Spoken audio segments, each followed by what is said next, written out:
সরকারি প্রাথমিক বিদ্যালয় সহকারী শিক্ষকদের ১০ম গ্রেডের দাবিতে কেন্দ্রীয় শহীদ মিনারে সমাবেশ করছেন শিক্ষকরা। কেন্দ্রীয় শহীদ মিনারে আছেন সহকর্মী আরিফুল ইসলাম, যুক্ত হচ্ছেন তিনি আমাদের সাথে। আরিফ, শিক্ষকরা সংশ্লিষ্ট কোনো কর্তৃপক্ষের সাথে কথা বলতে এখন পর্যন্ত পেরেছেন কিনা জানাবেন আমাদের।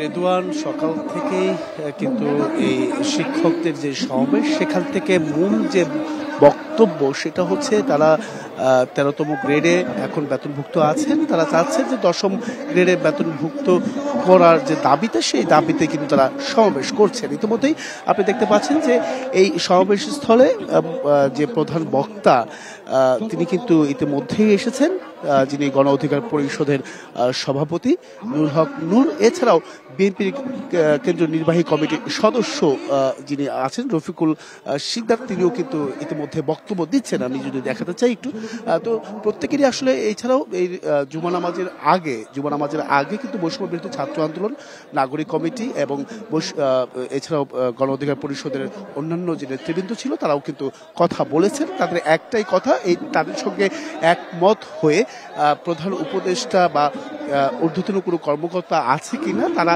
এসে তাদের সঙ্গে কথা বলারও একটা আহ্বান কিন্তু তারা জানিয়েছেন। ২৫০টিরও বেশি ডিজাইন অপশন নিয়ে ওয়ালটন স্মার্ট ফ্রিজ, বোঝে আপনার প্রয়োজন।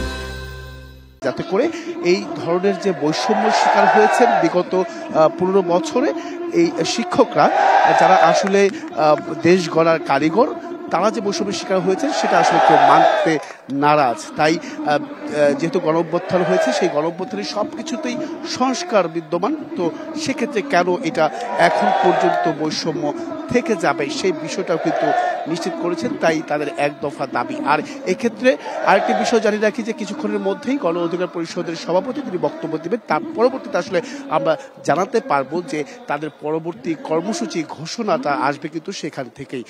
তো সেটার জন্য অপেক্ষা করতে হবে রেদুন। আর পাশাপাশি আরেকটি যে বিষয় সেটা হচ্ছে যে আমরা যতটুকু জানতে পেরেছিলাম যে প্রধান উপদেষ্টার বাসভবনের অভিমুখে পদযাত্রার যে বিষয়টা, সেই বিষয়গুলো নিয়েও কিন্তু আসলে কথা উঠে আসবে এই বক্তব্যের মধ্য দিয়ে। তো এই ছিল রেদন এখান থেকে সবশেষ। রেদন।